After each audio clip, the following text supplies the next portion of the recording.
और उसके बाद नेक्स्ट 11वीं। ये मैंने सारी की सारी 11वीं 12वीं सब एक जगह ही कलेक्ट कर दी। ऐसे ही आपको करना है। जल संसाधन का महत्व, सिंचाई। Hello everyone, welcome back to my channel. कैसे आप सब? आई होप कि सभी बहुत अच्छे होंगे। तो आज हम बात करने वाले हैं नोट्स पे कि आप एक परफेक्ट और स्मार्ट नोट्स कैसे बना सकते हैं। स्टार्टिंग करेंगे हिस्ट्री से, उसके बाद मैं आपको एथिक्स के नोट्स दिखाऊंगी, इन्वायरमेंट के दिखाऊंगी और इकोनॉमी के दिखाऊंगी, और उससे आप सीख सकते हैं और अपने स्मार्ट नोट्स बना सकते हैं। पहले बात हिस्ट्री की करते हैं। तो ये तो मुगल साम्राज्य का हो गया। चलिए मैं आपको बता देती हूँ। जैसे आपको बंगाल में जल शासन प्रणाली पे टॉपिक पे नोट्स बनाने हैं, तो जितनी भी उसमें इंपॉर्टेंट चीजें थी, जैसे इलाहाबाद की संधि, क्लाइव द्वारा समर्थन दिया गया था, आप उसको एक ही पेज पे खत्म कर देंगे। सेकंड चीज, यहाँ पे एक चीज और, जैसे आपको खेड़ा सत्याग्रह के बारे में बताना है, तो आपको हर एक टॉपिक को एक ही पेज पे लेना है। जैसे मोपला विद्रोह, आप लोग देख सकते हैं, ये मोपला विद्रोह है। तो आपको ऐसे करना है: विद्रोह के कारण, विद्रोह के चरण, विद्रोह की समाप्ति, विद्रोह की प्रगति। यानी एक पेज पे आपका मोपला विद्रोह खत्म। अब इससे रिलेटेड अगर करंट अफेयर में कुछ भी आता है, कुछ भी बवाल खड़ा होता है, या कोई भी इश्यू होता है, कोई भी कंट्रोवर्सी होती है, कोई भी इंपॉर्टेंट न्यूज आती है, कोई भी विवाद होता है, तो आपको उसको यहीं पे एक पेज पे स्टिकी नोट्स पे लिख के लगा देना है। ठीक है, यही होता है स्मार्ट नोट्स बनाने का तरीका। अब बात आती है बारदोली सत्याग्रह। तो बारदोली सत्याग्रह क्या था? बारदोली की जांच आयोग, सरदार पटेल की भूमिका क्या थी, उसके परिणाम क्या थे। एवरी इंपोर्टेंट टॉपिक जो भी हमारे हुआ था मॉडर्न हिस्ट्री में, जैसे स्थायी बंदोबस्त व्यवस्था, उसका कारण क्या था, विशेषताएं क्या थी, परिणाम क्या था, उसमें दोष क्या थे, आपको एक ही पेज पे उसको खत्म कर देना है। रैयतवाड़ी व्यवस्था, ठीक है, उस विशेषता के आयाम।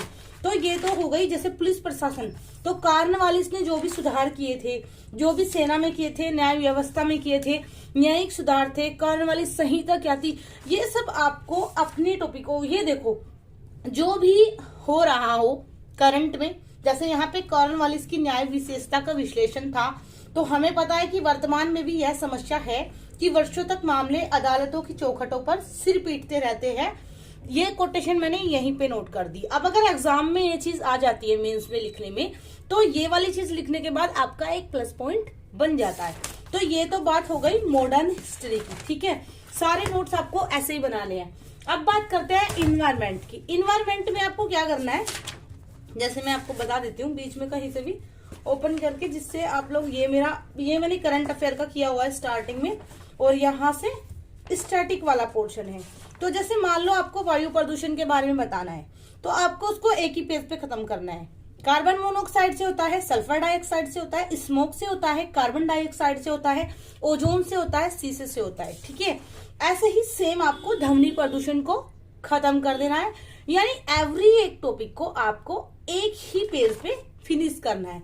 जैसे ये टेम्परेचर पोल्यूशन, ओके। उसके बाद में ई कचरा, ये इसके जो भी आयाम है, एक सेकंड मैं दिखा देती हूँ अभी। देखिए, जैसे भारत में ई अपशिष्ट, आपने ई अपशिष्ट बता दिया क्या उसकी प्रेजेंट है। उसके बाद में ई वेस्ट का प्रभाव मानव स्वास्थ्य पर, ऐसे आपको हेडिंग अलग अलग क्रिएट करनी है। एक होता है ना कि ई वेस्ट का प्रभाव, आपने पॉइंट ये वाले पॉइंट लिख दिए, ऐसे नहीं करना है।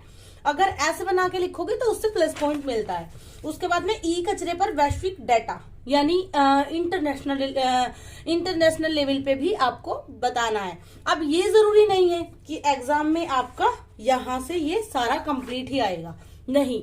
एग्जाम में या तो आपसे भारत में स्थिति पूछी जा सकती है, या विश्व में स्थिति पूछी जा सकती है, या फिर उसका एजेंडा पूछा जाता है, हमें आगे क्या करना चाहिए और हमारे समझौते क्या थे। आप प्रीवियस ईयर के क्वेश्चन पेपर देखोगे तो आपको अच्छे से समझ में आ जाएगा कि एग्जाम में किस तरह से क्वेश्चन पूछे जाते हैं। उसी के अकॉर्डिंग अपने नोट्स तैयार करें। यानी आपके नोट्स आपकी आंसर राइटिंग की तरह होने चाहिए। तो ये सारे हो गए इन्वायरमेंट के। सेम आपको ऐसे ही बनाने हैं अपने, और जो मेरे ग्रुप के बच्चे हैं उनको बनाने की जरूरत नहीं है, क्योंकि ऑलरेडी उनको ये नोट्स मिल जाते हैं।